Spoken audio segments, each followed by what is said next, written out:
अदानी समूह को लेकर दो बड़ी खबरें हैं। पहली खबर है कि अदानी समूह ने पिछले 4 साल में करीब 9 अरब डॉलर की पूंजी जुटाई है।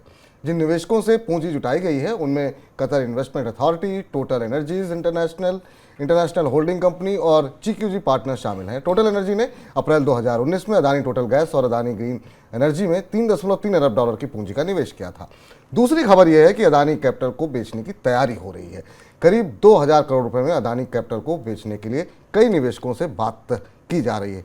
सर, इतनी खराब स्थिति होगी, कंपनी क्यों बेच रहे हैं अदानी? अब ये सबसे अनोखा फैसला है अडानी को लेकर। हम लोग हिंडनबर्ग के समय से अडानी के पूरे प्रकरण को फॉलो कर रहे हैं। पहली बार अडानी समूह अपनी कैपिटल की कंपनी, अपनी नॉन बैंकिंग फाइनेंस की कंपनी बेचने की तैयारी कर रहा है। और इसके कई सारे मायने, कई सारे अर्थ हैं जो बाजार में निकाले जा रहे हैं। आमतौर पर जो बड़े समूह हैं वो फाइनेंस कंपनियां अपने पास ज़रूर रखते हैं ताकि वो बहुत सारे क्रेडिट ऑपरेशन उससे चला सकें। पहले तो खबर सुन लीजिए। खबर ये है कि कंपनी से 2000 करोड़ रुपये जुटाना चाहती है। इसके लिए जो 3 संभावित ग्रुप हैं जिनसे बातचीत चल रही है, जैसी कि सूचना है उस हिसाब से उसमें बेन कैपिटल, कार्लाइल और सर्विरस कैपिटल मैनेजमेंट, ये 3 कंपनी हैं जिनसे बात चल रही है अडानी कैपिटल की।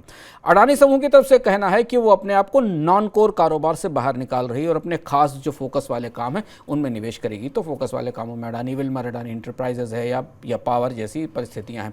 लेकिन ये बात अब बाजार में एक तरह से स्पष्ट हो चुकी है। मतलब एक ओपन फैक्ट है कि अडानी समूह के पास पूंजी की गहरी चुनौतियां हैं, इसलिए उसे अपनी फिनांस की कंपनी, अपनी कैपिटल कंपनी को, अपनी एनबीएफसी कंपनी को बेचना पड़ रहा है। ये कंपनी, अडानी समूह की ये कंपनी इक्विपमेंट में, कॉमर्शियल व्हीकल्स के लिए, बिजनेस के लिए, सप्लाई चेन फाइनेंस के लिए लोन देती है। जैसा हमने शुरुआत में कहा कि बड़े औद्योगिक घराने जिनका बहुत डाइवर्सिफाइड कारोबार होता है वो फाइनेंस कंपनी ज़रूर रखते हैं, क्योंकि इसके जरिए वो बहुत सारे सप्लायर फाइनेंस, वेंडर फाइनेंस जैसे काम करते हैं।